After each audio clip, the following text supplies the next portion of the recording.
Hi all, welcome to the Global Azure Bootcamp and welcome to our session about configuring your applications to run in Azure. We are going to give you some tips to configure your applications in the proper way. My name is Sergio Navarro. I am a developer and I am working in Analytic Always, building a product about stock optimization. And today I'm with my mate, Sergio León. Hi, Sergio. Hello, Sergio. Hi, everybody. A pleasure to be here with you. I'm sure we'll have a fun time talking about configuration. Go ahead. Sure, let's go. Okay, let's check the agenda. What are we going to cover today? We are talking about what configuration is, how to manage that configuration, and how to use a couple of services in Azure to manage both secrets and other kind of configuration. Let's go. About configuration. What we understand for configuration is a collection of facts, okay, configuration items, in the form of application settings, feature flags, and secrets. That configuration can be joined together and versioned and managed as a unit. Okay, you can take the whole configuration of an application and manage as a unit, having its own life cycle. Types of configuration, as an example, configuration that is the same for all the environments where your application is running. For example, a timeout. If you are going to request a resource from a third-party application, you can give your application 30 seconds in order to wait for the answer. And I think that 30 seconds are going to be the same in the staging environment or in production. It's not going to change for different environments. However, other configuration is going to change in different environments. For example, a connection string to a database. In staging, you are going to have one database for staging, and in production, you are going to have another database. So that configuration is going to change.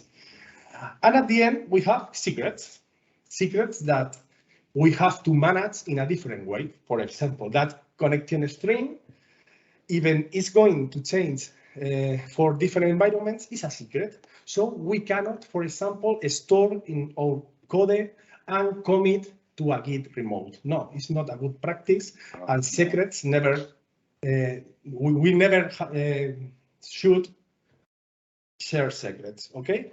Secrets must keep secret. So that's the kind of configuration we can find in our applications. And how to manage it? Well, there is a nice framework that is the 12-factor app that is helping us with patterns to build cloud-first applications.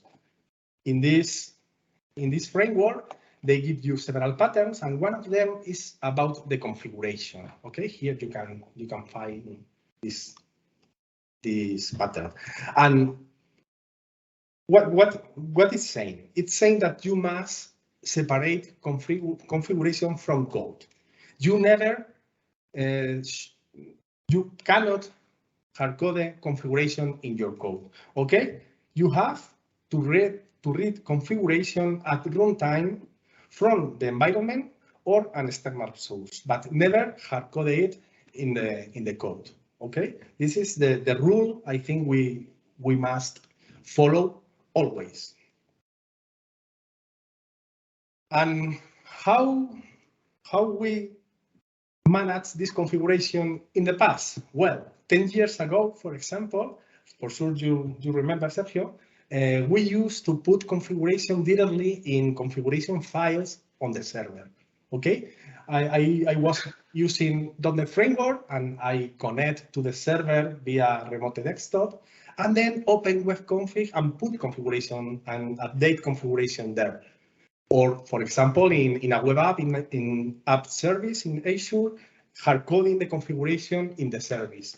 Now, it's not a good idea at all.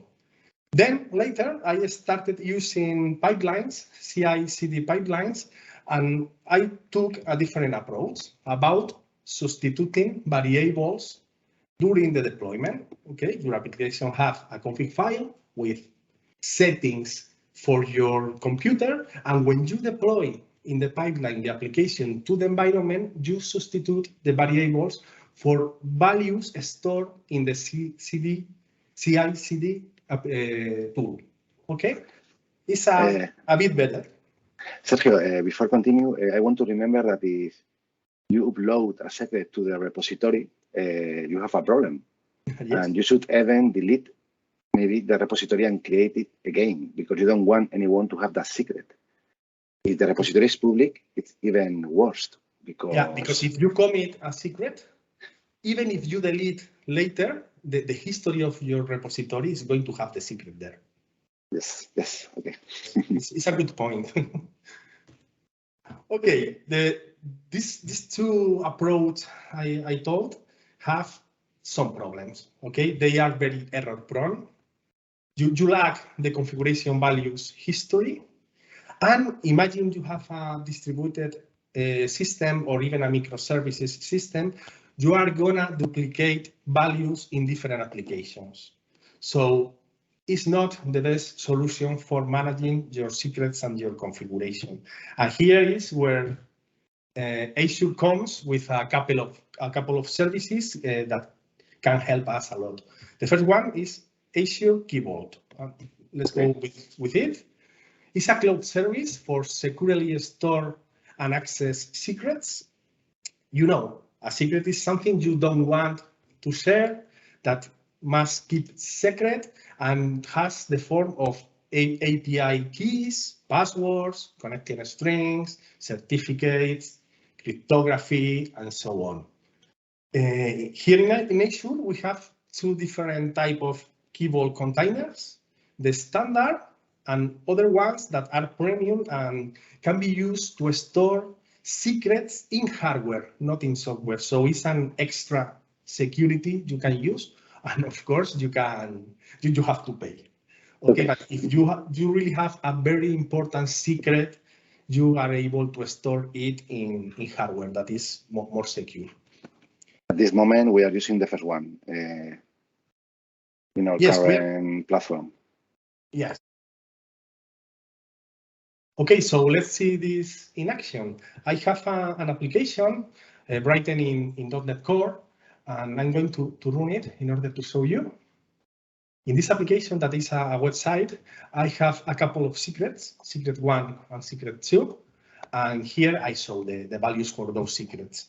At this point, the secrets are here stored in the configuration file of this application, first secret and second one.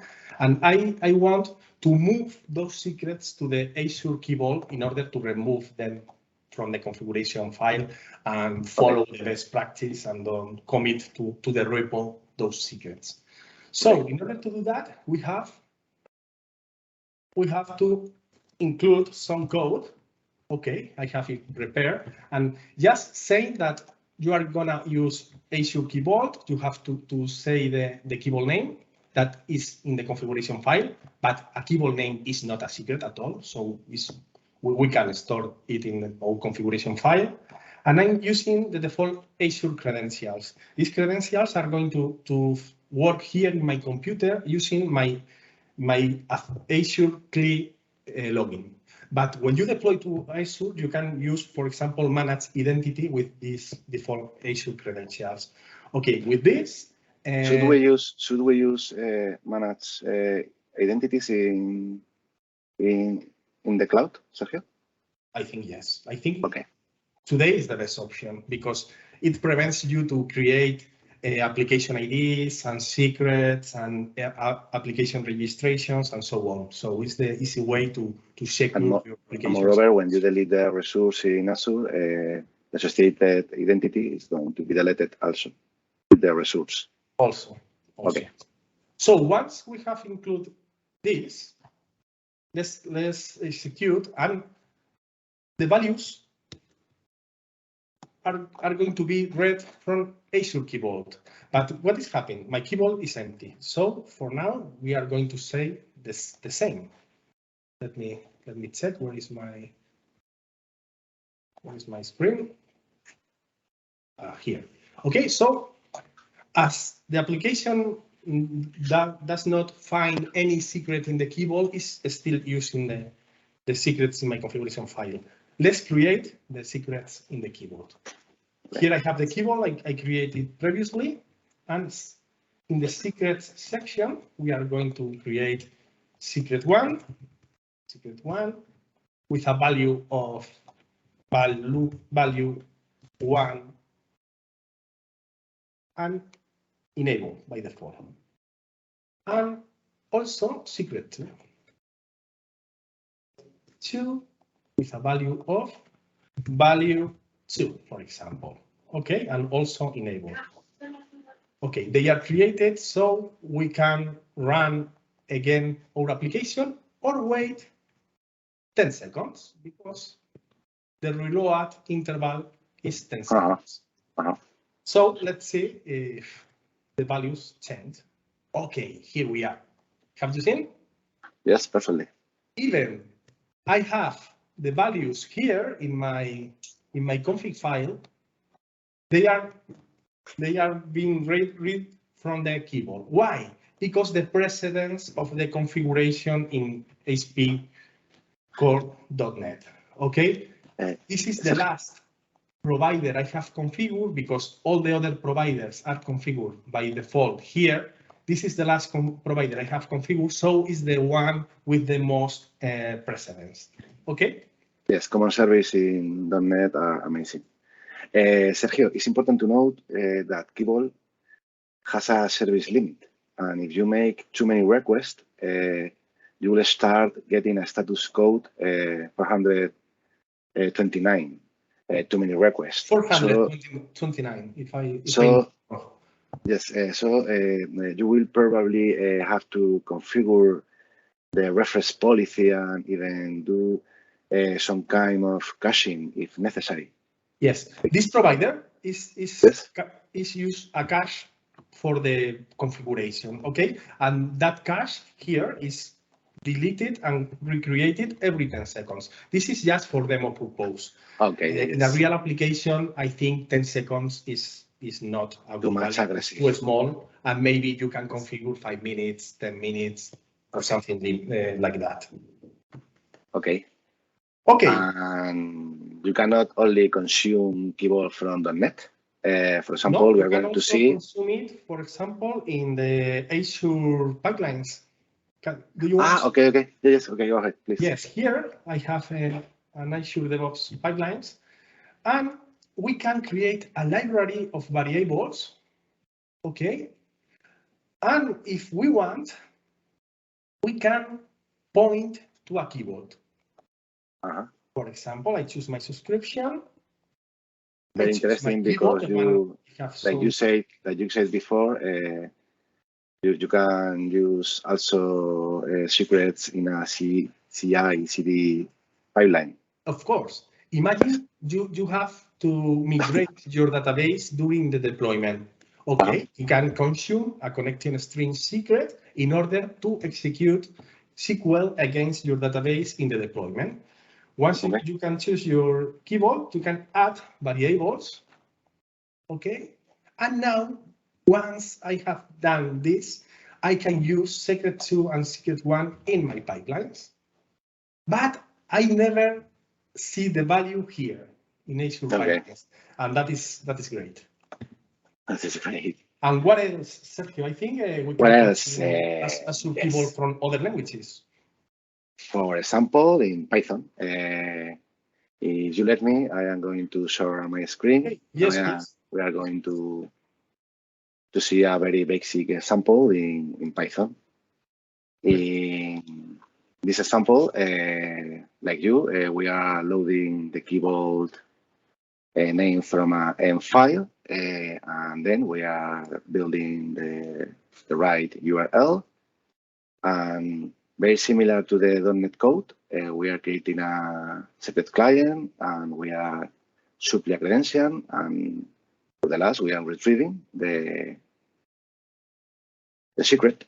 And like you can see, this is my secret, but here I am seeing the value of a secret.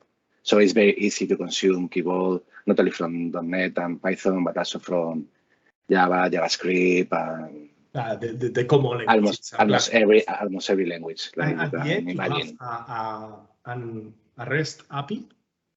So you can invoke the REST API and you consume from everywhere. Yes, this is the last resort, and I think it's good. Okay. Great. Let's continue. Yes, of course. Okay. We have seen Keyboard in order to store our secrets, but what about the configuration? We have more than secrets. We have configurations, endpoints, timeouts, and so on. And we want to use a similar service like Keyboard for the rest of the configuration. And we have a service in Azure App Configuration, that is a complement to Azure Keyboard, and it makes us easy to implement scenarios like management in a centralized way, all of the configuration of our application. Imagine the case I said before. If you have a microservice application with several microservices, you can centralize the configuration for all the microservices in this service, and that is a good idea because, for example, you can change the configuration online, and the services are gonna read them with immediately, and they don't have the need to be restarted or redeployed in order to read the configuration. And in addition to this configuration management, we have a nice feature that is feature flags or feature toggles in order to modify the behavior of your application in runtime. For example, if you are developing a new feature in your application, but it's not yet finished, you can hide the new feature behind a feature flag, take it to an inactive mode, and deploy your application, and the new feature you are developing is not going to be used by your clients. Okay. So Azure App Configuration is a managed service, like almost everything in Azure. Has tagging with labels to group your configuration. For example, for microservices, you can take 5 configuration values and group them with a label for the microservice 1 and group the values for the microservice 2 and so on. It has an UI for the feature flag management. So there you can activate and deactivate the feature flags. You can also compare sets of configurations, that's a nice feature, or even manage the history of your configurations. You can navigate back and see what configuration I had last week or last month. And that's something that maybe can help you with a bug or something similar. And in the same way that Keyboard, it has native integration with the popular frameworks. At the end, you also have an REST API in order to consume this Azure App Configuration. Yes. And I think, Sergio, you have some demo about this. Yes, if you let me before this, I want to say that furthermore, I think Azure App Configuration is more prepared than Keyboard if you are talking about searching and managing a huge bunch of configuration values, because it has a better UI, and it's prepared by design to manage a lot of values. It's easier to find a concrete value because you have a shared text box, for example. It's designed to manage the configuration of complex apps. Yes. With hundreds of microservices and so on. So I think they did a good job with this service. I think we can show it with a example. Okay, I am going to share my screen again. Okay. Okay, before show the code, I am going to show you how to create or the proper resource. Well, in my case, I have created it yet, but you can see that you have to put the focus in these options. The first one is, okay, I am in the resource group, sorry. You have to navigate to the proper resource.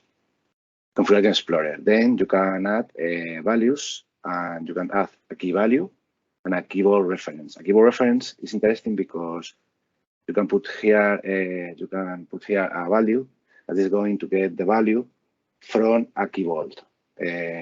So your application only have to point to this service and not to this service and to the keyboard.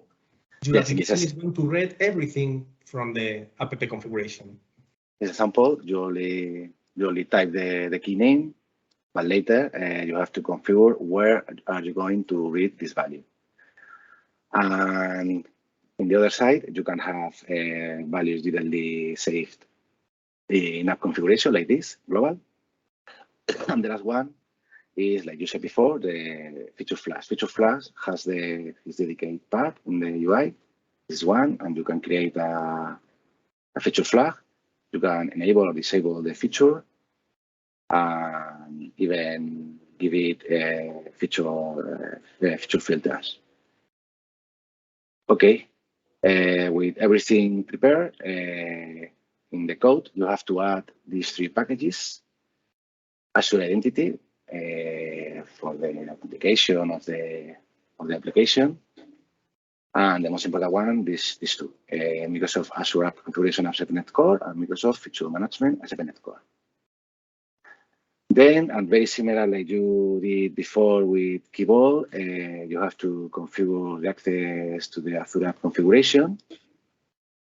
I am retrieving the connection string from app setting JSON. Well, in my case, I am using secrets, okay, because it's not a good place to save it in app setting JSON. Okay, it's obvious. And then because we have added a keyboard reference in Azure App Configuration, we have to configure also the access to the keyboard with the Azure App Configuration. And for last, because in our demo we are going to see also the use of feature flags, you need to configure feature flags. Okay, the controller is very simple. In the case of keyboard reference and key values, consume these values is very easy, and it's very integrated with the ASP.NET ASP.NET Common Services. You have to inject a configuration, and later you are going to retrieve the key value and the key value reference. In these examples, we are going to allow only the execution of this action method if you have activated this feature flag in Azure App Configuration. And we are doing it using an attribute decorating the action method. But even you can inject the feature manager snapshot service and ask in runtime if the feature manager is available. So you can do things if not, or not found, or return the sad behavior. This method is to check at any moment if a feature flag is enabled or not. Yes. Okay. And then in your code, you decide what to do if it's enabled or is not enabled. Okay. In the other case, the feature gate is going to hide that action if the feature flag is disabled. So you can, as I said previously, you can be developing new features here inside this action. Okay, and if the development is not complete, you can deploy to production, but be sure that this feature flag is disabled. In that case, this action is not going to be discoverable by your clients. Yes, I recommend everybody to see your other meetings where you are talking about these kind of things, with the deployment and time. Yes, but not today. Okay. Okay, I am going to execute. I don't know if I am. No, okay. No, this I think I have running the application. Okay, get configuration. I am going to execute. And like you see, we are retrieving the set values, Azure Bootcamp and Azure Bootcamp secret. Okay, it's easy and for everybody. Feature gate, the feature flag is enabled, so I am able to execute this action method, and we are getting the expected result. And for last, this one. So our feature is enabled using a feature manager SOP. It means that when we ask for this feature flag, we receive that it's okay, it's enabled, so we execute the sentence. But now, You're going to disable. Yes, I am going to disable this feature manager here. And see what happened. What happens? You explained before something similar. In my case, I have put 5 seconds to retrieve the new value of the user feature flag. I think it's enough. And then we are going to execute again. Okay, but now we are getting a not found 400 for not found statute code. And this method also, we are going executing the other branch of our code that is not found. So it's very easy to use this feature flag in our code because it's very integrated in the .NET ecosystem, and it's very easy, I think. Yes. One question, Sergio.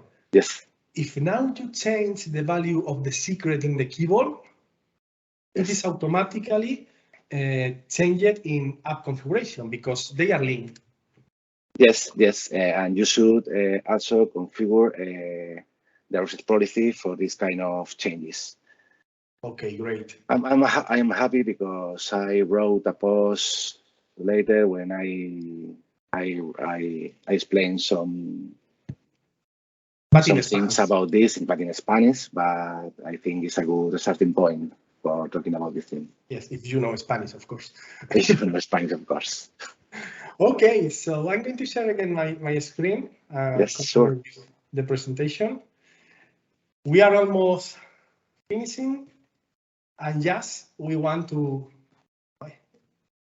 give you a couple of recommendations. Please don't store secrets and configuration with your code.